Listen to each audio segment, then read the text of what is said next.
Hello code army, कैसे हैं आप सब लोग। आई होप आप सब अच्छे होंगे। आज की वीडियो में हम सीखने वाले हैं असिंक अवेट के बारे में।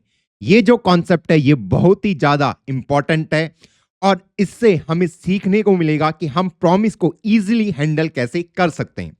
इससे पहले हम कॉल बैक हेल के बारे में हमने जाना था, फिर एक वीडियो में हमने प्रॉमिस को कैसे हैंडल करते हैं उसको जाना था, लेकिन वो दोनों ही जो फॉर्मेट थे वो काफी कॉम्प्लेक्स थे हमारे लिए समझने के लिए। लेकिन आज आपकी पूरी जर्नी बहुत आसान होने वाली है। असिंक अवेट का प्रयोग आप बहुत ज्यादा करोगे। फ्रंट एंड बोलूं, बैक एंड बोलूं, ये मान लो आपके जावास्क्रिप्ट का हार्ट है। तो चलो फिर बिना किसी देरी के वीडियो को स्टार्ट करते हैं। वीडियो स्टार्ट करने से पहले प्लीज वीडियो को लाइक कर दें और एक प्यारा सा कमेंट ड्रॉप कर देना। और चैनल सब्सक्राइब किया नहीं किया, कर दिया, गुड जॉब। चलिए हम आते हैं अपनी स्क्रीन की ओर। तो आज हम असिंक अवेट के बारे में पढ़ने वाले हैं। तो सीधा यहीं चलते हैं और समझते हैं कि यार असिंक अवेट है क्या, ये है क्या। तो मान लीजिए मैं सबसे पहले एक फंक्शन क्रिएट कर देता हूं, धीरे धीरे समझते हैं सबको। तो अगर मैं इस फंक्शन से रिटर्न कराता हूं रोहित को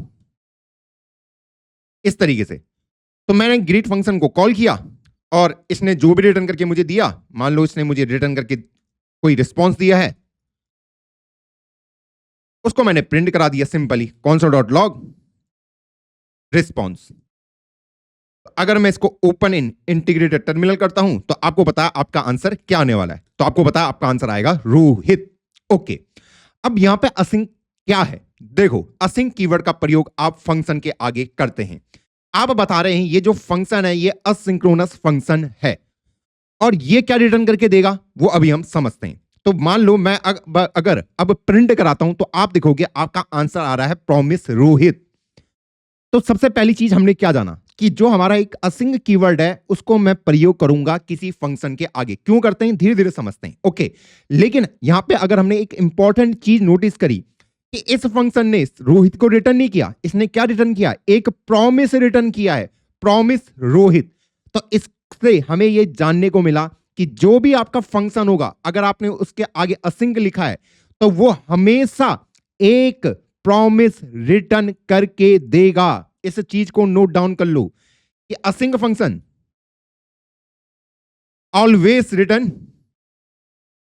अ प्रॉमिस। क्लियर।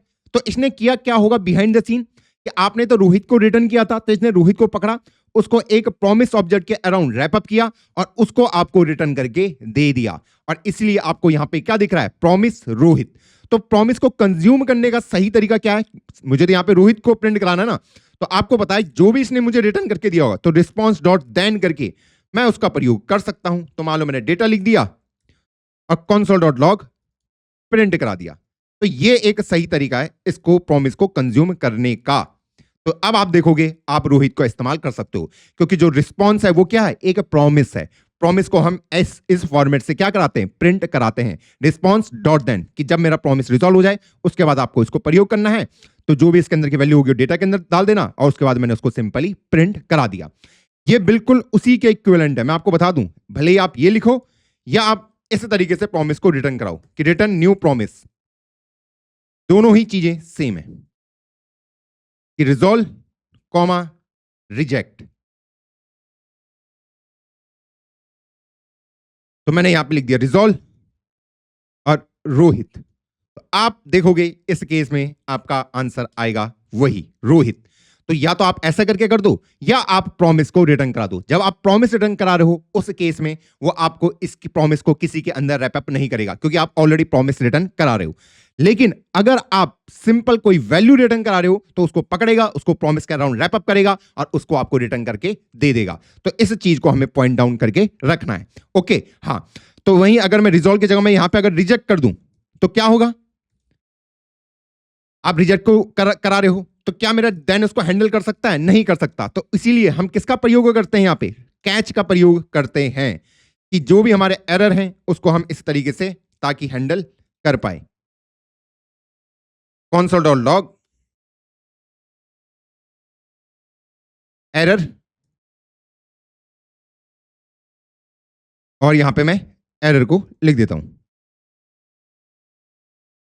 एक तो ये बीच बीच में स्क्रीन में याद रहता है ना, दिमाग खराब होता है मेरा, फिर बोलते हो भैया गुस्सा करते हैं। चलिए, तो इस तरीके से अगर मैंने रिजेक्ट किया है तो रिजेक्ट को कौन हैंडल करेगा? मेरा कैच वाला हैंडल करेगा।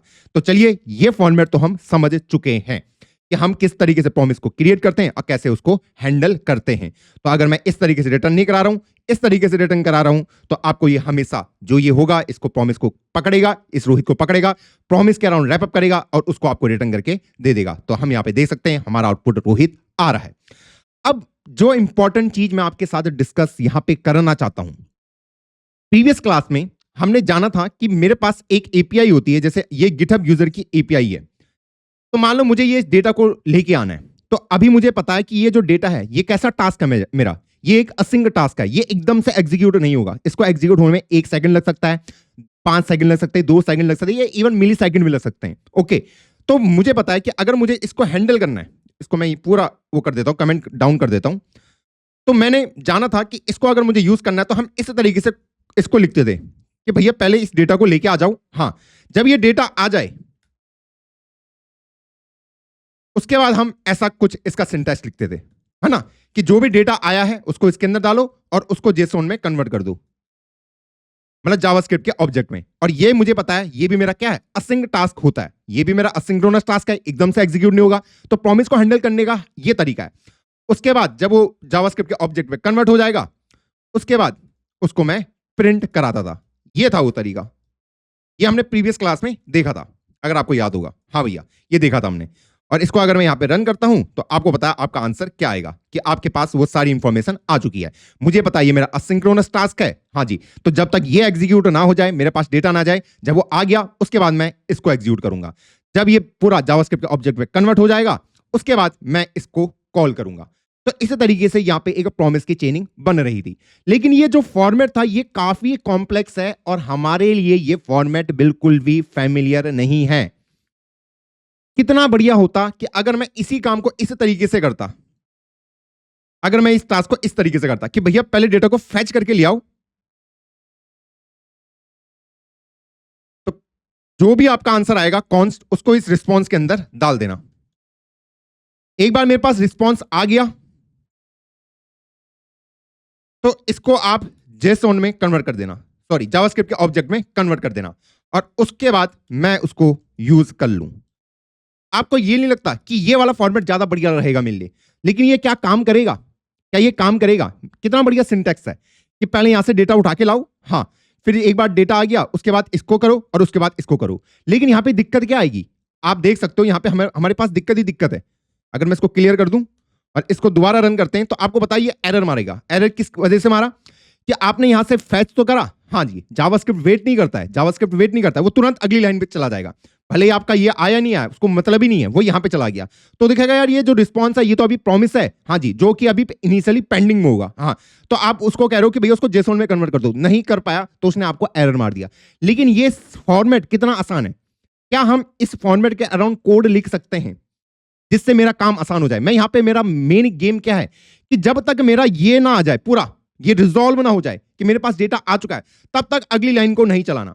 तो यहां पे मैं एक कीवर्ड का प्रयोग कर सकता हूं जिसको हम कहते हैं अवेट, कि जब तक ये एग्जीक्यूट ना हो जाए तब तक आपको अगली लाइन पे नहीं जाना, यहां पे रहो और यहीं पे रहो। जब तक मेरे पास रिस्पॉन्स ना आ जाए तब तक आप आगे मत बढ़ना।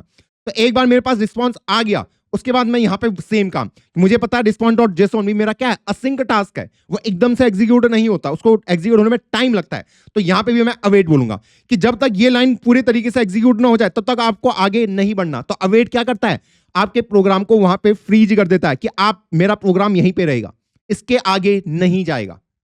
तो अब अगर मैं इसको रन करता हूं तो आप देखोगे एक मैजिक जो मैं करना चाह रहा था। तो आप देखोगे आपका आंसर आ चुका है, ये रहा आपका आंसर। क्या ये गोल क्लियर है? तो यहां पे हमने क्या करा कि सबसे पहले जब मेरा कोड स्टार्ट हुआ होगा तो वो यहां पे आया होगा, तो उसने बोला कि भैया इसको फैच करके लाना है, इसको आने में टाइम लगेगा, लेकिन मैं वेट करने को रेडी हूं क्योंकि आपने यहां पे अवेट करा है। अवेट कीवर्ड से वो वहां पे प्रोग्राम वेट करेगा, जब तक ना आ जाए तब तक मैं अगली लाइन पे नहीं जाऊंगा। तो जैसे ही वो आ गया उसके बाद अगली लाइन पे गया कि अब जो भी मेरे पास रिस्पॉन्स आया इसको जेसोन में कन्वर्ट करो, जावास्क्रिप्ट ऑब्जेक्ट में कन्वर्ट करो। जब तक वो कन्वर्ट नहीं होगा तब तो आगे नहीं बढ़ेगा। और इस तरीके से आपने कोड को लिख दिया। अब आप खुद बताओ क्या ये फॉर्मेट इजी था या ये फॉर्मेट इजी था? भैया ये नीचे वाला बहुत ही आसान है समझने के लिए, बस मुझे यहां पे किसका प्रयोग करना है, अवेट कीवर्ड का प्रयोग करना है। लेकिन क्या आपको यहां पे कुछ गड़बड़ नजर आ रही है? मेरा सवाल आपसे ही है। अगर आपने नोटिस किया होगा कि मेरा प्रोग्राम यहां पे फ्रीज हो जा रहा है। क्या हो जा रहा है? फ्रीज हो जा रहा है। मेरा जावास्क्रिप्ट का कोड यहां पे बैठ के वेट कर रहा है। मान लो मेरे पास यहां पे कोई टास्क है console.log, जो कि इस पे डिपेंडेंट ही नहीं है। यहां पे इसके ऊपर कुछ भी डिपेंडेंट नहीं है। इसको मान लो ऐसा है, हेलो जी कैसे हो। तो आप यहां पे अगर आप नजर डालोगे अपनी, तो आप देखोगे जब तक ये ऊपर वाला पूरा रिजॉल्व नहीं हो गया तब तक ये भी मेरा नहीं चला। और ये क्यों हुआ? क्योंकि अवेट आपका प्रोग्राम यहां पे बैठ के वेट कर रहा था। आप देखो ना, हेलो कैसे हो, इसको तो मैं चला सकता था ना, पर ये नहीं चला।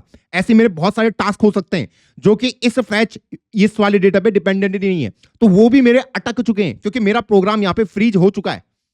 क्या हम यहां पे ये चाहते हैं कि मेरा कोड फ्रीज हो जाए, वहां पे बैठ के वेट करे बस? नीचे वाले बहुत सारे टास्क हैं वो भी एग्जीक्यूट नहीं हुए। मान लो यहाँ पे 100 लाइन ऑफ कोड ऐसी हैं जो कि इस डेटा पे डिपेंडेंट ही नहीं है, वो इंडिपेंडेंट है। जैसे हमने लिखा कि हेलो जी कैसे हो, मान लो अपने यूआई में कुछ चेंजेस कर रहा हूं जो कि इस डेटा के ऊपर डिपेंडेंट ही नहीं है, तो वो भी आपका नहीं चलेगा। आपका जो वेब पेज है वो फ्रीज हो जाएगा क्योंकि नीचे वाला कोई भी टास्क नहीं चला। मान लो यहाँ पे 100 लाइन ऑफ कोड है। ये किस वजह से हुआ? क्योंकि आपका जो जावास्क्रिप्ट है यहां पे बैठ के वेट करा जा रहा है। तो हमने पहले भी जाना था कि JavaScript doesn't wait for anyone. JavaScript का काम है, टास्क देगा, असिंक्रोनस है, बोलेगा भैया इसको किसको दे दो, मेरे वेब एपीआई को दे दो कि तुम हैंडल करो, जब आ जाए तो मुझे बता देना। तो यहां पे हमें ये दिक्कत नजर आ रही थी। तो इससे बढ़िया मैं क्या कर सकता हूं उसको हम समझते हैं। तो यहीं पे आपका प्रयोग होता है असिंक फंक्शन का। असिंक फंक्शन गिटहब, मैं इसको अगर नाम दे दूं, इस पूरे कोड को आप यहां लिख दें, इस पूरे कोड को आप यहां पे लिख दें। अब आप यहां पे मैजिक देखना, अब आप यहां पे मैजिक देखना, और मैं इस गिटहब फंक्शन को कॉल कर दूंगा। अब आप यहां पे देखना मैजिक, मैं इसको रन करा, आपने अब देखा कमाल यहां पे कि हेलो जी कैसे हो आपका सबसे पहले प्रिंट हुआ। ये देखो, हेलो जी कैसे हो आपका प्रिंट हुआ, और उसके बाद आपके बाकी ये नीचे वाले टास्क हुए। लेकिन आप यहां पे देखोगे कि भैया यहां पे हुआ क्या है। आप देखोगे कि मैंने गिटहब फंक्शन को कॉल किया, हाँ ये असिंक फंक्शन है, हाँ आप अवेट का प्रयोग असिंक फंक्शन के अंदर कर सकते हैं। हाँ, पहले जो हमारा बहुत पहले वाला जो फॉर्मेट था वहां पे हम अवेट को असिंक फंक्शन के अंदर ही प्रयोग करते थे, लेकिन 2022 से आप इसको बाहर भी प्रयोग कर सकते हैं, लेकिन ये रिकमेंडेड नहीं है जैसा अभी हम यहां पे कर रहे थे, क्योंकि मेरा प्रोग्राम फ्रीज हो जा रहा था। तो हमेशा ये ध्यान रखना कि आप अवेट को असिंक के साथ ही प्रयोग करें। पॉइंट क्लियर है? हाँ, तो जब मैंने बोला कि भैया इस गिटहब फंक्शन को कॉल करो, ये यहां पे गया, ओके, इसने इस लाइन को एग्जीक्यूट करा कि भैया यहां पे बैठ के वेट करना है। तो अब ये क्या करेगा कि इसको पता कि यार यहां पे वेट करना है, तो ये किसको दे देगा? आपकी वेब एपीआई को दे देगा कि भैया जब ये डेटा आ जाए तो मुझे बता देना। तो ये अब बाहर आ जाएगा और इस लाइन को एग्जीक्यूट करा देगा कि हेलो कैसे हो। जब मान लो वो डेटा आ चुका है तो आपको बता देगा कि ये डेटा आ चुका है, अब आप इसको एग्जीक्यूट करा सकते हैं। तो ये लाइन एग्जीक्यूट हो गई। उसके बाद उसने अगली लाइन को एग्जीक्यूट किया, उसने देखा कि अच्छा इसको होने में भी टाइम लगेगा, इसको वेब एपीआई को दे देगा कि जब तक ये ना आ जाए मुझे बता देना। तो अब जब तक ये टास्क कंप्लीट होता है आपको बता दिया जाएगा और उसके बाद आप इसको प्रिंट करा देंगे नेक्स्ट वाली लाइन में। तो ये वाला फॉर्मेट ज्यादा बढ़िया है ना। यहां पे मेरा प्रोग्राम फ्रीज नहीं हुआ, तो मैंने इस अवेट को किसके अंदर डाल दिया? इस गिटहब फंक्शन के अंदर डाल दिया, एक असिंक फंक्शन के अंदर डाल दिया, ताकि मेरा प्रोग्राम फ्रीज ना हो। तो अब इससे क्या बेनिफिट मिला? अगर मैंने यहां पे 100 लाइन ऑफ कोड लिखे तो वो एग्जीक्यूट हो जाएंगे क्योंकि मेरा प्रोग्राम अब फ्रीज नहीं हुआ है। जब आप अवेट को बाहर लिखते हैं, खुले में, खुले सांड की तरह छोड़ देते हैं, खुले में अवेट जैसे हमने पहले करा था, तो वहां पे बैठ के मेरा प्रोग्राम फ्रीज हो जा रहा था। लेकिन असिंक फंक्शन के अंदर अगर मैंने लिखा है तो वो यहां पे जाएगा, उसे पता है कि ये असिंक फंक्शन है, तो वो देखेगा कि यार इस फैच वाले को आने में समय लगेगा, तो ये इसको वेब एपीआई को दे देगा कि भैया आप हैंडल करो, तब तक मैं बाकी टास्क कंप्लीट करता हूं। तो वो बाहर आ जाएगा और अगले टास्क को कंप्लीट करना स्टार्ट कर देगा। तो मान लो सारे टास्क एग्जीक्यूट हो गए, उसी बीच आपका ये डेटा आ चुका है। जैसे वो डेटा आ जाएगा आपके पास ये रिस्पॉन्स आ गया, फिर आपने बोला अब मैं अगली लाइन को एग्जीक्यूट करूंगा। इसको मैं ऐसा भी दिखा सकता हूं कि console.log, क्या ये हुआ भी है नहीं हुआ है, हेलो वर्ल्ड। तो आप देखोगे इसको अगर मैं दोबारा कॉल करता हूं, अरे यार ओहो, एक तो इन सब लोगों ने मेरी जिंदगी खराब कर रखी है। हेलो वर्ल्ड कैसे हो, अगर आपने यहां पे देखा होगा आपका आउटपुट किस तरीके से आ रहा था कि हेलो वर्ल्ड, हेलो जी कैसे हो। तो आप देखोगे कि गिटहब फंक्शन कॉल हुआ, उसने ये देखा, उसने कहा ये तो सिंक्रोनस टास्क है, इसको प्रिंट करा दिया। ये देखा ये असिंक टास्क है, यहाँ पे वेट करना पड़ेगा, तो आपकी वेब एपीआई को दे देगा और यहाँ से बाहर आ जाएगा, बोलेगा मैं अब बाकी कोड को एग्जीक्यूट करा रहा हूँ। तो अब ये बाकी का जो कोड है वो एग्जीक्यूट होना स्टार्ट हो जाएगा कि हेलो जी कैसे हो। जैसे ही वो टास्क का रिजल्ट आ गया उसके बाद उसने अगली लाइन को एग्जीक्यूट करा। तो अवेट क्या करता है, आपके प्रोग्राम को वेट कराता है वहां पे कि यहाँ पे बैठ के वेट करो, जब तक ना आ जाए तब तक आगे नहीं बढ़ना। तो इसलिए मैंने इसको असिंक फंक्शन के अंदर डाल दिया कि जब तक ये लाइन एग्जीक्यूट ना हो जाए तब तक मैं इस अगली लाइन को एग्जीक्यूट नहीं करूंगा।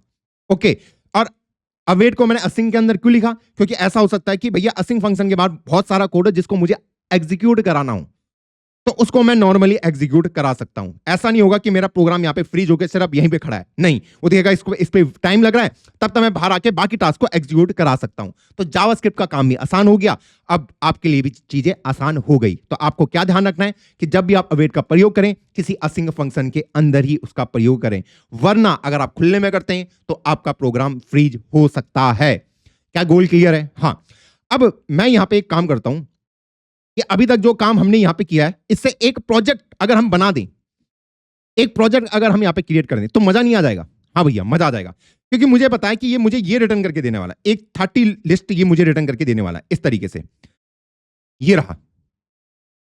तो मान लो मैं एक वेब पेज बना रहा हूं जहां पे मैं इन 30 के 30 यूजर की फोटोज को लगाऊंगा, उनका यूजर नेम दिखाऊंगा और उनके गिटहब यूजर प्रोफाइल की ओर लेके जाऊंगा। तो आपको बताएं कि उनका जो लॉगिन, जो उनका नेम होगा उसका नाम ये रहा। ओके, हाँ, उसके साथ ही उसकी फोटो मैं इस लिंक से ला सकता हूं। अगर मैं इसको open link in new type करूं तो ये उसकी फोटो हो गई। उसके साथ ही अगर मुझे उसकी प्रोफाइल में जाना है तो मैं इसको कर दूंगा। तो यहां पे हम, अगर मैं आपसे डिस्कस करूं तो यहां पे हम सिंपल क्या काम करने वाले हैं, एक हम वेब पेज डिजाइन करेंगे जहां पे मैं इन 30 के 30 लोगों की डिटेल को प्रिंट कराऊंगा इस तरीके से। पहला यूजर है, ये है, उसकी फोटो यहां पे रही, ये उसकी इमेज हो गई, हाँ, ये नीचे उसका यूजर नेम आ जाएगा और लास्ट में एक लिंक आ जाएगा विजिट प्रोफाइल का, जो कि मुझे उसकी प्रोफाइल में लेके जाएगा। कौन सी प्रोफाइल? जो उसकी गिटहब की प्रोफाइल है। और ऐसे ही मुझे सबके लिए करना है, जो भी आपके 30 के 30 यूजर हैं उनके लिए मुझे ये प्रिंट कराना है। आहा, अरे यार चलो यार, चलो ऐसे ही समझ लो कि ये यहां पे यहां पे यहां पे यहां पे, तो टोटल 30 के 30 लोगों की मुझे इंफॉर्मेशन को प्रिंट कराना है। तो कैसे करा सकता हूं? मुझे पता है ये जो मेरा डेटा है ये एक एरे है, ये एरे तो मुझे दिख ही रहा है, हाँ जी, जिसमें हर एक यूजर की इंफॉर्मेशन इस तरीके से स्टोर हो रखी है। तो इसको मैं यूआई पे कैसे डिस्प्ले करा सकता हूं? तो आते हैं हम, सबसे पहले हम यहां पे अपनी फाइल बना देते हैं index.html और एक बना देते हैं अपनी style.css इस तरीके से। ओके, तो index.html के अंदर हम कुछ कोड लिख देते हैं। पहले हम कह देते हैं इसको लिंक करा दो और ./style.css स्क्रिप्ट सोर्स बता देते हैं / जो आपकी ts फाइल है। चलिए अब यहां पे मैं कुछ कोड लिख देता हूं, यहां पे एक डिव बना देते हैं जिस डिव का नाम मैं फर्स्ट दे देता हूं। ओके, कुछ बेसिक सा मैं यहां पे पहले कोड लिख रहा हूं। Box sizing, border box, padding, जो डिफॉल्ट पैडिंग है उसको हटा देते हैं और पैडिंग के बाद अपना क्या रहता दूसरा, चलो अभी इतना बहुत है। उसके साथ ही मैं बॉडी को पकड़ता हूं, बॉडी को कह देते हैं भैया आप अपनी विड्थ, जो आपकी हाइट है वो 100% ऑफ 100% लें, व्यूपोर्ट हाइट। उसके साथ ही अपना जो बैकग्राउंड कलर है उसको आप ब्लैक कर दीजिए, ठीक है।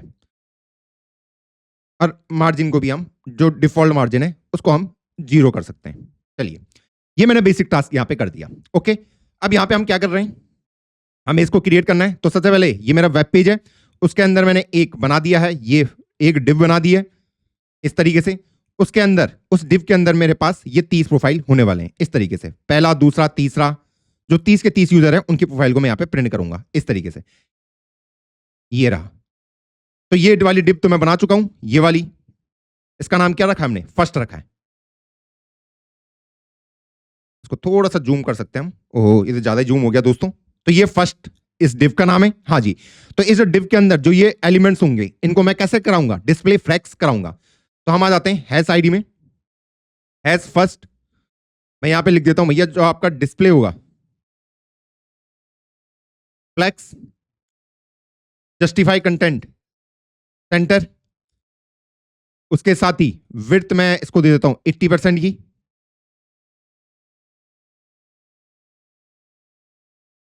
मार्जिन ऑटो मैं इसको दे देता हूं ताकि वो सेंटर पे आ जाए। इस तरीके से मैंने इसको दे दिया। चलिए इतना बहुत है मेरे ख्याल से इसके लिए, तो अभी के लिए ओके। अब हम आ जाते हैं अपने इंडिविजुअल एलिमेंट की ओर। अब हम इसके अंदर चलते हैं। तो मेरे पास, मुझे पता है कि ये डेटा मेरे पास आ चुका है, इसको मुझे सिंपली क्या कराना है, प्रिंट कराना है।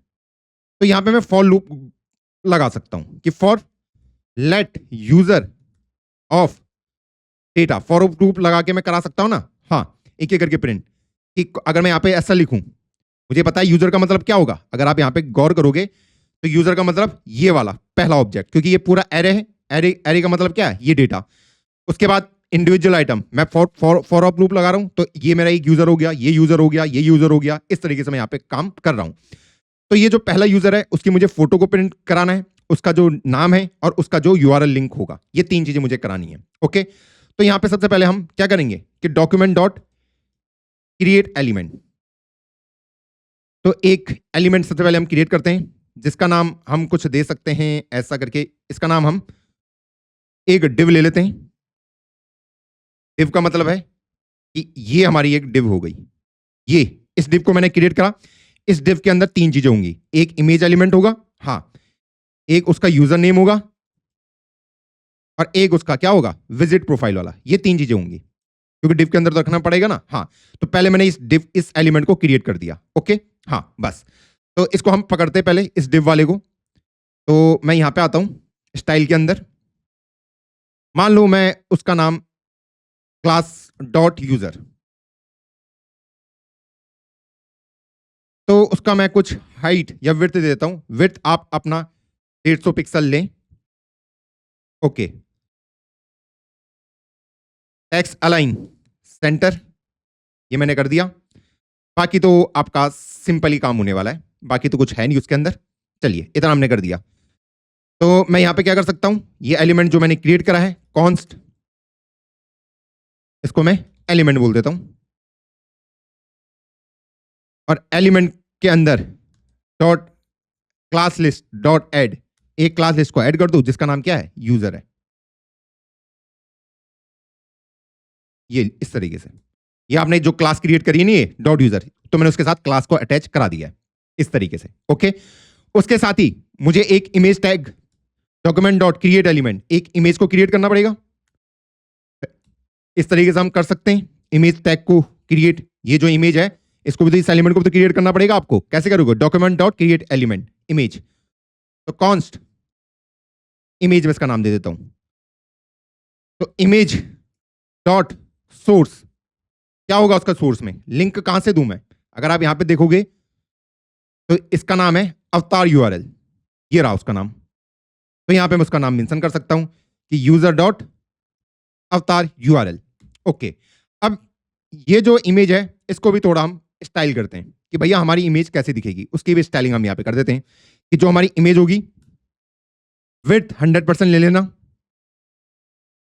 ओके, ओके, हाँ, यहां पे हम थोड़ा वो भी कर सकते हैं, पैडिंग 5 पिक्सल की, और बॉर्डर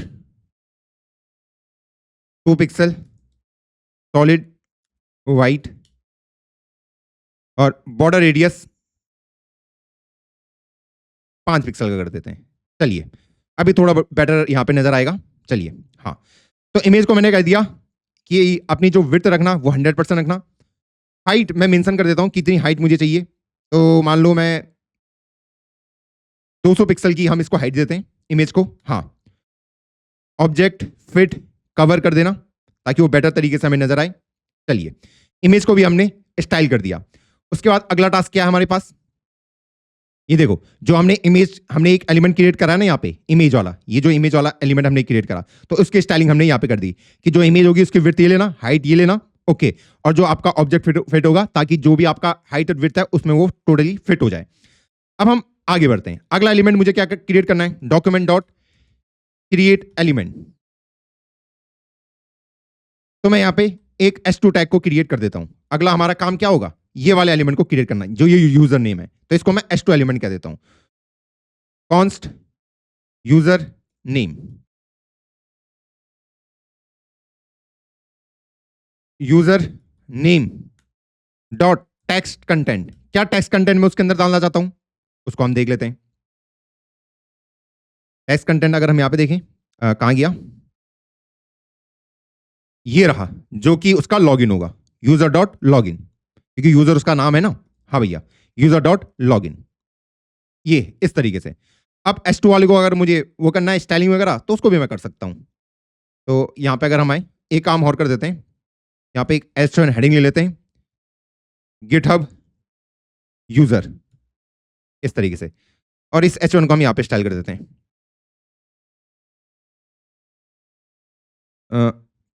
कलर वाइट करा देते हैं, जो भी आपका टेक्स्ट का कलर होगा, ठीक है। H1 font size 30 pixel, margin top 20 pixel, margin bottom 20 pixel. चलिए, और एसएमएस डिप के अंदर भी गैप डाल देता हूं, गैप 20 पिक्सल का। चलिए, H1 टैग को भी हमने इस्तेमाल कर लिया है। अब मैं यहां पे था इस H2 वाले को, H2 वाले को भी थोड़ा सा डेकोरेट करते हैं। H2 फॉन्ट साइज 20 पिक्सल, जो उसका यूजर नेम जो भी हम डिस्प्ले कराएंगे, हाँ, और कलर तो उसका व्हाइट होने ही वाला है। चलिए, ये भी हमने कर दिया। टेक्स्ट लाइन तो हमने कर रखा ना सेंटर, कहां गया, हाँ कर रखा है। अब अगला एलिमेंट मुझे किसको क्रिएट करना है कि कॉन्स्ट जो आपका प्रोफाइल वाला है, ये जो एंकर टैग होगा, ये वाला, ये लास्ट वाला विजिट प्रोफाइल वाला, इसको भी क्रिएट करना पड़ेगा। तो इसको नाम मैं एंकर ही दे देता हूं। डॉक्यूमेंट डॉट एंकर टैग को आप कैसे क्रिएट करते हैं, क्रिएट एलिमेंट एंकर टैग, इस तरीके से क्रिएट करते हैं। एंकर डॉट href जो आप लिंक दोगे उसके अंदर क्या होगा, उसको यहां पे देखता हूं, यूजर डॉट, क्या है उसका नाम, यहां पे आके देख लो भाई, ये है यूजर डॉट, इससे मैं उसको एक्सेस करूंगा। इस तरीके से आपने एक्सेस कर लिया। और anchor dot text content visit profile, चलिए आपने यहां पे इसको लिख दिया है। तो अगर मैं एंकर टैग पे जाऊं, टेक्स्ट डेकोरेशन नन कर देते हैं ताकि वो नीली वाली लाइन यहां पर आए, और टेक्स्ट का जो कलर है उसको कुछ कैसे कर दें हम, ऑरेंज कर देते हैं। चलिए हमें भी नहीं पता वो कैसा होगा। चलिए, हाँ ये हमने कर दिया। तो यहां पे हमने क्या करा, हम सबसे पहले हमने एक एलिमेंट क्रिएट करा, फिर हमने एक इमेज, यूजर नेम और एक एंकर टैग क्रिएट करा।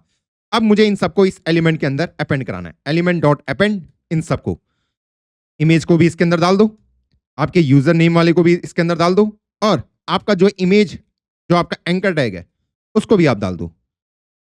तो ये अब आपका एक एलिमेंट क्रिएट हो चुका है। तो मैंने क्या करा, सबसे पहले मेरे पास एक एलिमेंट था ये, तो उसके अंदर मैंने क्या कहा, इसके अंदर आप इमेज को भी डाल दो, आप अपना यूजर नेम को डाल दो, और आप अपने किसको डाल दो, विजिट प्रोफाइल वाले को डाल दो। अब एक बार ये आ गया तो इसको पकड़ के कहां डाल दो, इस वेब पेज के अंदर, इस डिव के अंदर डाल दो, फर्स्ट वाले डिव के अंदर डाल दो। तो कैसे डालूंगा, सबसे पहले मुझे यहां पे सेलेक्ट करना पड़ेगा। तो यहां पे मैं आके उसको सेलेक्ट कर देता हूं, कॉन्स्ट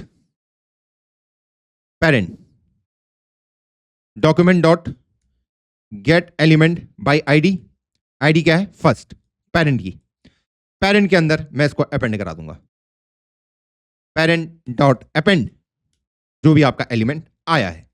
इस तरीके से मैंने इसको कर दिया। अब हम देखते हैं अपने आंसर को। अब एक बार इसको ओपन करते हैं, ओपन विद लाइव सर्वर। ओहो, अरे ये तो एक ही लाइन में आ गए सब, ये तो सब एक ही लाइन पे आ गए, ये ऐसा क्यों हुआ। तो इसको हम वो मार्क डाउन करना भूल गए थे शायद। यहां पे चलते हैं, स्टाइलिंग में इसको थोड़ा सा सही करते हैं। अच्छा, मैंने यहाँ पे नो रैप लिख दिया था गलती से। तो ये अब आप देखोगे आपकी सारी प्रोफाइल यहाँ पे विजिबल है, जो कि 30 की 30 यूजर हैं, उनकी प्रोफाइल अब हमें यहाँ पे विजिबल है। इस गिटहब यूजर वाले को थोड़ा सा अच्छा कर देते हैं। मैं अगर इस पे आऊं, टेक्स्ट अलाइन सेंटर कर देना। तो अब ये यहां पे दिख रहा है, इसको थोड़ा सा और बड़ा कर सकते हैं 40 पिक्सल, और बाकी को तो सही है मेरे ख्याल से। हाँ, अब ये बेटर नजर आ रहा है। तो क्या मैं इसमें और कुछ स्टाइलिंग कर सकता हूं? अगर मैं यहां पे आता हूं, इसको अगर मैं 200 पिक्सल कर दूं और गैप को अगर 30 पिक्सल कर दूं, हाँ, अब ये ज्यादा बेटर नजर आ रहा है। ओके, हाँ। तो अब अगर मैं इस पर क्लिक करता हूं तो मैं प्रोफाइल को भी विजिट कर पा रहा हूं। थोड़ा सा इसका सिंटैक्स सही कर सकते हैं हम। और क्या क्या सिंटैक्स कर सकते हैं, यहां पे मैंने कुछ मार्जिन वगैरह नहीं दे रखा है, तो इनके ऊपर थोड़ा सा मार्जिन वगैरह मार्क कर देता हूं। H2 के ऊपर margin top 10 pixel, margin bottom 10 pixel. चलिए, अब ये थोड़ा बेटर नजर आ रहा है। ओके, हाँ। उसके साथ ही मैं एंकर वाले को बोल देता हूं मार्जिन बॉटम 10 पिक्सल तुम भी रख देना, या फिर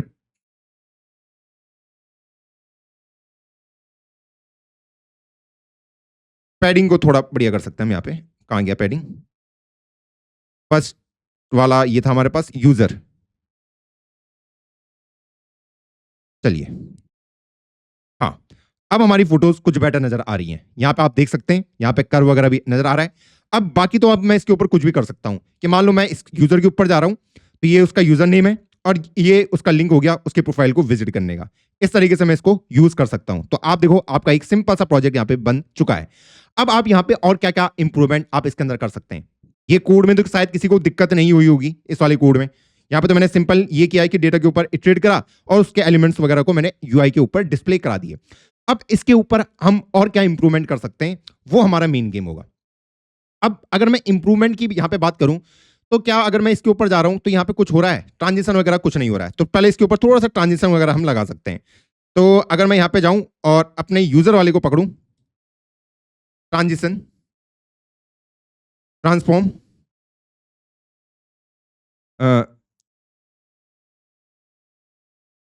ईज इन, ठीक है। मैं यहाँ पे सिंबल बोलूंगा कि डॉट यूजर के ऊपर जब भी कोई होवर करेगा, जब भी कोई होवर करेगा तो मेरा काम क्या होगा, वहां पे ट्रांसफॉर्म स्केल टू 1.2 कर देते हैं। तो अब अगर आप यहां पे देखोगे, ओहो, ये तो एकदम से हो जा रहा है।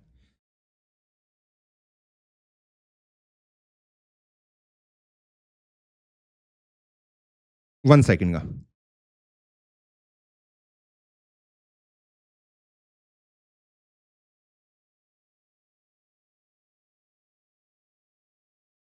ट्रांस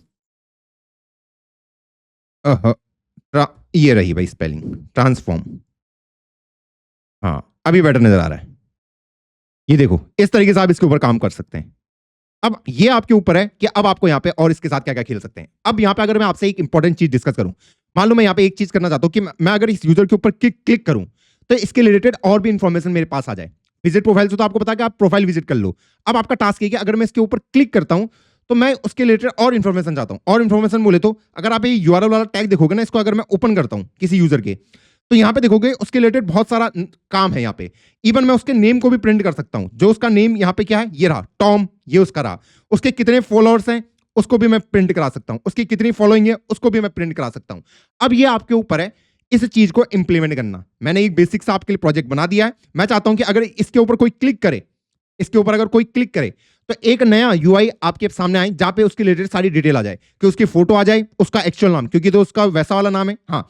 और उसकी एपीआई आपको कहां से मिलेगी, सिंपल सा है, उसका एपीआई आपको यहां से मिल जाएगा कि ये यूजर है। उसके यूआरएल में अगर आप जाओगे, इस पर अगर आप क्लिक करते हो तो आपके पास उसके बारे में सारी इंफॉर्मेशन आ जाएगी। उसका नाम आ जाएगा, उसके कितने फॉलोअर हैं, कितने फॉलोइंग है, उसका ट्विटर का यूजर नेम क्या है, उसके बारे में मतलब जो भी आप इंफॉर्मेशन को दिखाने जाते हो वो आप दिखा सकते हो कि उसने लास्ट कब, इसने क्रिएट कब करा था, लास्ट बार अपडेट कब किया था। तो ये अब आपका टास्क है, कैसे आप इसको एग्जीक्यूट करोगे। तो ये एक बेसिक काम मैंने आपके लिए कर दिया है। अब यहां तक तो हमारा प्रोजेक्ट बन चुका है। अब इसके बाद क्या, अभी प्रीवियस क्लास में अगर हमने एक चीज देखी होगी, अगर मैं इसको पूरा कमेंट डाउन करता हूं, लास्ट क्लास में जो हमारा index.js था, यहां पे हम कुछ कार्यक्रम को कर रहे थे जो कि हमारी जोमेटो की एप्लीकेशन थी। और हमने देखा था यार, इसका जो सिंटैक्स था वो बहुत ही बेकार हमें नजर आ रहा था। क्या आ रहा था, उसका सिंटैक्स बहुत ही बेकार हमें नजर आ रहा था। और हाँ, यहां पे एक और चीज हम ध्यान देंगे, पहले उसको सही कर लेते हैं, पहले इसके वाले सिंटैक्स को थोड़ा सा सही कर लेते हैं। हाँ, देखो दोस्तों, एक चीज का हमें यहाँ पे ध्यान रखना है, अभी मैंने यहाँ पे ट्राई वगैरह का इस्तेमाल नहीं किया है। आपका ऐसा हो सकता है ना कि भैया आपने किसी चीज को फैच करने गए और कोई एरर आ गया, अभी मैंने एरर हैंडलिंग तो सीखी नहीं, जरूरी थोड़ी ना हर बार यहाँ पे डेटा आएगा ही आएगा, क्या पता वहां से कोई एरर आ जाए, ये जो सर्वर है गिटहब का मैं उसको एक्सेस ही नहीं कर पा रहा हूं, या फिर आपका जो रिस्पॉन्स डॉट जेसन वो कन्वर्ट ही नहीं हो पा रहा है, तो इन एरर को मैं हैंडल कैसे करूंगा? तो हम क्या करते हैं, इन सब को हम ट्राई ब्लॉक के अंदर लिखते हैं। ट्राई ब्लॉक के अंदर, किसके अंदर? ट्राई ब्लॉक के अंदर। ये जो पूरा कोड हम यहां पे कर रहे हैं कि कोई भी अगर आपके पास एरर आता है, ताकि मैं उसको हैंडल कर पाऊं, जो भी आपका यहां पे काम हो रहा है ना उसको मैं एफिशिएंटली हैंडल कर पाऊं। ये एरर क्यों दे रहा है भाई?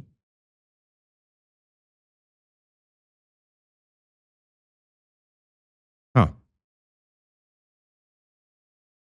और ट्राई के बाद अगर यहां पे कोई एरर आता है तो उसको मैं यहां पे हैंडल कर सकता हूं, कैच एरर, जैसे हम नॉर्मली करते हैं, तो उसको मैं console डॉट लॉग लगा के प्रिंट करा सकता हूं अगर कोई भी मेरे पास एरर आता है।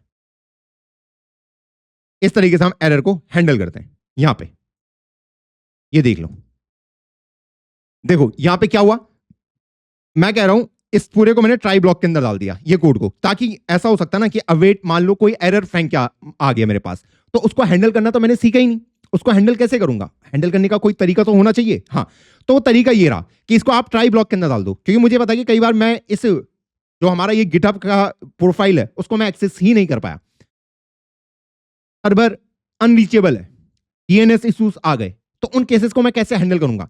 तो उसके लिए आपके पास इस एरर को कैच करने के लिए आपके पास ये रहता है। ओके, हाँ, मान लीजिए उसने आपको रिस्पॉन्स तो दिया है, मैंने देखा था ना ये आपको रिस्पॉन्स तो देता है, लेकिन मान लो आप गए, आपने उस डेटा को एक्सेस किया, उसने आपको रिस्पॉन्स लाके दिया, लेकिन रिस्पॉन्स में उसने बोला कि यार मेरे पास डेटा अवेलेबल ही नहीं है। तो हम क्या देखते हैं कि जो रिस्पॉन्स मेरे पास आ रहा है उसको भी हम चेक करते हैं, क्या रिस्पॉन्स डॉट ओके है हमारे पास, अगर नहीं है तो उसको भी हम एरर में ही हैंडल करेंगे। तो यहां से मैं थ्रो न्यू एरर, इस तरीके से कि डेटा इज नॉट प्रेजेंट, ये एक बढ़िया हैबिट होती है दोस्तों। इस तरीके से आपको चेक भी करना है कि जो भी मेरे पास रिस्पॉन्स आया है क्या वो ओके है या नहीं है। ओके होने का मतलब क्या है?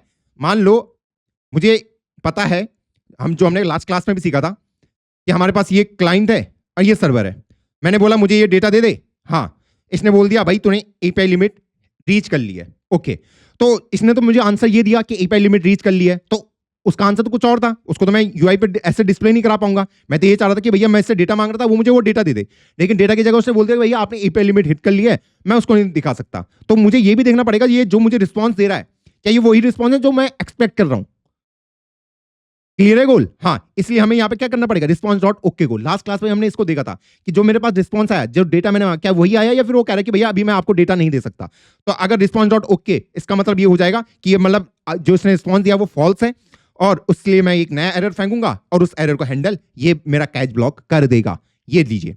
अब आप बोलोगे भैया अब जो बाकी के एरर होंगे उसको कौन हैंडल करेगा? मान लो मैंने यहाँ पे रिक्वेस्ट मारी, मैं सर्वर पर ही नहीं पहुंच पाया, तो वो ऑटोमेटिकली आपका कैच वाला हैंडल कर देगा ऑटोमेटिकली। क्लियर कि आपने इस सर्वर पे गए, आप पहुंच ही नहीं पाए, इवन आपका डीएनएस रिजॉल्व नहीं हो पाया, तो जब मैं इससे बात ही नहीं कर पाया सर्वर से, रिस्पॉन्स का मतलब क्या, हमने लास्ट क्लास में जाना था कि अगर मैंने इससे कुछ मांगा, इसने कुछ भी रिस्पॉन्स किया तो उसको रिस्पॉन्स माना जाएगा। भले इसने ये रिस्पॉन्स किया कि मैं आपको डेटा नहीं दे सकता, इसको भी रिस्पॉन्स की कैटेगरी में आएगा, तो उसको मुझे हैंडल करना पड़ेगा।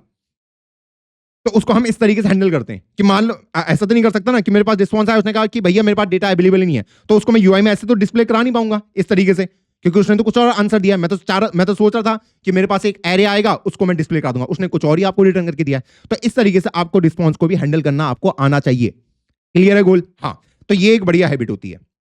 अब एक और चीज, मैं यहाँ पे एक और चीज डिस्कस कर लेता हूँ, यहीं पे कर लें, चलो अभी थोड़ी देर में करते हैं उसको। चलो मैंने पूरे को कमेंट डाउन कर दिया है। अब हम नीचे आते हैं, जो हमारे प्रीवियस क्लास का कोड था उसको हम यहाँ पे देखते हैं। ओहो, ये क्या हो गया, इसको कॉपी किया। हाँ, अभी लास्ट क्लास में हमने ये वाला जाना था कि हमारे पास ऑर्डर की डिटेल थी, मैंने ऑर्डर को प्लेस किया, उसके बाद मैंने ऑर्डर को प्रिपेयर किया, उसके बाद मैंने ऑर्डर को पिकअप किया, उसके बाद मैंने ऑर्डर को डिलीवर किया।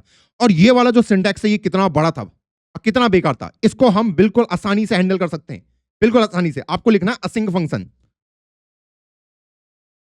मान लो मैं ऑर्डरिंग इसका नाम दे देता हूं, ओके, हाँ, और इस ऑर्डरिंग वाले फंक्शन को मैं कॉल कर दूंगा, बस सिंपल। अब सबसे पहला काम मेरा यहां पे क्या होगा कि मुझे प्लेस ऑर्डर वाले फंक्शन को कॉल करना है। तो देखो इससे कितना आसान हो जाएगा मेरा काम। प्लेस ऑर्डर, हाँ, और आपने ऑर्डर की डिटेल को पास कर दिया। आपने यहां पे क्या करा, प्लेस ऑर्डर फंक्शन को कॉल किया और ऑर्डर डिटेल, ये जो ऑर्डर डिटेल था उसको आपने पास कर दिया, ओके। अब ये जो भी आपको रिस्पॉन्स लाके देगा, कॉन्स्ट, मान लो मैं उसको रिस्पॉन्स 1 कह देता हूं इस तरीके से, और यहां पे मैं क्या करूंगा, अवेट करूंगा, क्योंकि ये मेरा असिंक्रोनस टास्क होगा। या आप देखोगे कि भैया मैंने इसको पास टास्क दिया तो इसने मेरे लिए काम को कर दिया, मेरे ऑर्डर को प्लेस करा। इसने कहा कि भैया आपकी पेमेंट प्रोग्रेस में है, कुछ टाइम के बाद आपका ऑर्डर प्लेस हो जाएगा। ऑर्डर प्लेस हो गया, उसके बाद क्या करा इसने, या तो आपको ये रिटर्न करके देगा कि हाँ आपका जो इशू है वो रिजॉल्व हो चुका है आपका, या फिर वो उसको रिजेक्ट कर देगा, ओके। तो रिजॉल्व होके ऑर्डर डिटेल आपके पास आ गई, और ऑर्डर डिटेल किसके पास चला जाएगा, इस रिस्पॉन्स 1 के पास चला जाएगा, इस रिस्पॉन्स वाले के पास चला जाएगा। उसके बाद मेरा नेक्स्ट टास्क क्या होगा कि उसके बाद मुझे इस प्रिपेयरिंग ऑर्डर वाले को कॉल करना है। तो उसको कैसे कॉल कर सकता हूं, तो मैं लिख दूंगा प्रिपेयरिंग ऑर्डर, उसके अंदर क्या पास कर दूंगा, जो वहां से मुझे रिस्पॉन्स 1 मिला है। अब सेम यहां पे कॉन्स्ट रिस्पॉन्स 2, यहां पे मुझे क्या करना पड़ेगा, अवेट करना पड़ेगा कि सबसे पहले ऑर्डर प्लेस होगा। उसके बाद जब ये प्लेस हो गया, जो भी उसने मुझे आंसर दिया है, आंसर की दिया है कि तुम्हारा ऑर्डर प्लेस हो चुका है, ये तुम्हारी ऑर्डर डिटेल रही, ये ऑर्डर डिटेल रही, तो ऑर्डर डिटेल किसके अंदर चला जाएगा, इस रिस्पॉन्स 1 वाले के अंदर चला जाएगा। उसके बाद मुझे प्रिपेयरिंग ऑर्डर को कॉल करना है, प्रिपेयरिंग ऑर्डर वाले के अंदर मुझे ऑर्डर डिटेल को पास करना है, जो कि मुझे रिस्पॉन्स 1 से मिला था, उसको मैंने पास कर दिया। सेम बाकियों के लिए कि जब तक ये टास्क कंप्लीट ना हो जाए तब तक आप आगे वाले को मत करना। तो इसको मैं रिस्पॉन्स 3 बोल देता हूं, इसको मैं रिस्पॉन्स 4 बोल देता हूं। तो प्रिपेयरिंग ऑर्डर के बाद मुझे पिकअप ऑर्डर वाले को कॉल करना है, तो पिकअप ऑर्डर वाले को मैं कॉल कर देता हूं, पिकअप ऑर्डर, और यहां पे मैं रिस्पॉन्स 2। जब ये कंप्लीट हो जाएगा उसके बाद ये आपको अगले वाले को कॉल करना है। तो अगला वाला क्या है मेरे पास, डिलीवर ऑर्डर, डिलीवर ऑर्डर, और यहां पे मैं रिस्पॉन्स 3 वाले को पास कर दूंगा, और लास्ट में मैंने प्रिंट करा दिया console.log, जो भी आपका रिस्पॉन्स आ रहा था। ये देखो ये सिंटैक्स कितना आसान है पढ़ने के लिए, कि पहले मेरा ये वाला टास्क कंप्लीट होगा, जब ये टास्क कंप्लीट हो जाएगा उसके बाद मैं अगले वाले को कॉल कर रहा हूं, उसके बाद मैं अगले वाले को कर रहा हूं। और प्रीवियस वाले हमने देखो कितना कॉम्प्लेक्स था, ये वाला ये कितना कॉम्प्लेक्स था समझने के लिए, और यहां पे ये कितना आसान हो गया मेरे लिए, कितना आसान हो गया। मैं यहां पे ट्राई का प्रयोग कर सकता हूं कि कोई भी एरर आए तो ट्राई ब्लॉक यहां पे इस्तेमाल कर लो, कैच, आप एरर को कैच कर लेना, console.log, जो भी आपके एरर आएंगे।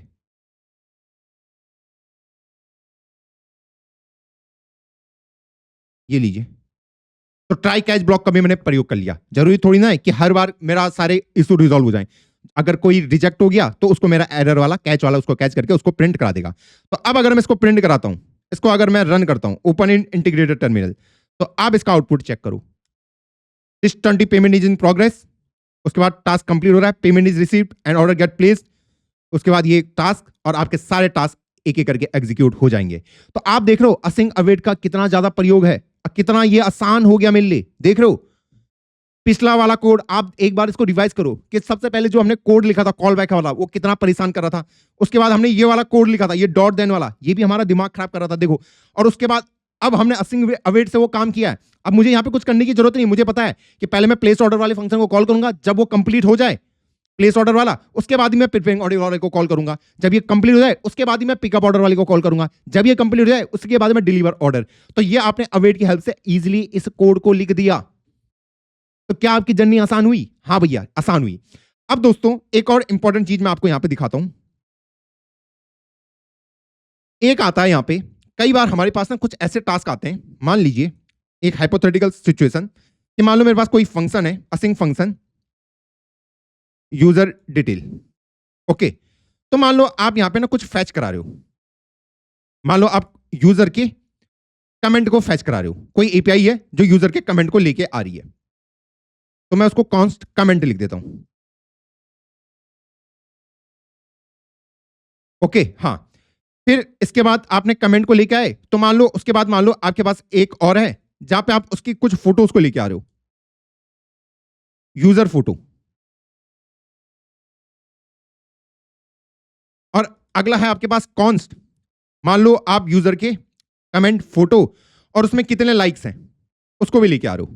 मान लो ये 3 चीजें आप लेके आ रहे हो फैच करा के, या आप इसको लाइक से काम है, मैं चैट लिख देता हूं, कोई चैट आप फैच करा के ला रहे हो, क्योंकि सर्वर से लाना पड़ेगा। हाँ, तो यहां पे मैं चैट लिख देता हूं। अब इस कोड के साथ दिक्कत क्या है? इस कोड के साथ आपको कोई दिक्कत नजर आई कि पहले उसका कमेंट वाला आएगा, जब तक कमेंट वाला नहीं आएगा तब तक अगला वाला चलेगा ही नहीं। अब जब ये चल गया, उसके बाद वो उस यूजर की फोटो को लेके आएगा, उसके बाद वो यूजर के चैट को फैच करके लेके आएगा। क्या ये सिंटैक्स आपको अच्छा लग रहा है? क्या ये हमारी प्रोसेस को स्लो नहीं कर दे रहा है? ये सीक्वेंशियल वे में चल रहे हैं कि पहले ये होगा, फिर ये होगा, और फिर ये होगा। तीनों इंडिपेंडेंट है, ये भी इंडिपेंडेंट है, ये भी इंडिपेंडेंट है, ये भी इंडिपेंडेंट है। ये तीनों एक दूसरे पे डिपेंड थोड़ी कर रहे हैं। क्या मैं इनको पैरेलली नहीं ला सकता कि मैं पैरेलली बोल दूं कि भैया यूजर के कमेंट को भी लेके आ जाओ, यूजर की फोटो को भी लेके आ जाओ, यूजर की चैट को भी लेके आ जाओ? बहुत बार आपके पास ऐसा होगा, क्योंकि यहां पे गिटहब वाले में जब हम गिटहब वाले का प्रयोग कर रहे थे, मुझे पता था यहां पे तो मुझे सिंटैक्स को ऐसे लिखना पड़ेगा कि पहले मैं उसके रिस्पॉन्स को लेके आऊंगा, उसके बाद मैं उसको जेसोन में कन्वर्ट कर सकता हूं। तो यहां पे मुझे सीक्वेंशियल वे में ही लिखना पड़ेगा कि जब तक मेरे पास डेटा नहीं आ जाएगा तब तक मैं उसको जेसोन में कन्वर्ट नहीं कर पाऊंगा। लेकिन यहाँ पे तो ऐसा कुछ है ही नहीं ना कि यहाँ पे मैं कह रहा हूँ कि भैया पहले उसके डेटा को लेके आ जाओ, जो भी उसके कमेंट है, उसी टाइम में एक और कॉल मार दो कि भैया उसकी फोटो को भी लेके आ जाओ, और मैं बोल दूं उसके चैट को भी लेके आ जाओ। तीनों को मैं बोल रहा हूं कि इन तीनों को लेके आ जाओ। लेकिन यहाँ पे सीक्वेंशियल हो रहा है कि जब तक ये ना आ जाए तब तक मैं अगला कॉल कर ही नहीं सकता। तो इसको हैंडल करने के लिए मेरे पास तरीका होता है। किसका? कि मैं इसको ऐसा लिख सकता हूं कि अवेट प्रॉमिस, सारी कॉल मैं पैरेलल में मार दूंगा, प्रॉमिस डॉट ऑल, इन सारे प्रॉमिस को रिजॉल्व करो। ये वाला कि इसके लिए भी कॉल मार दो,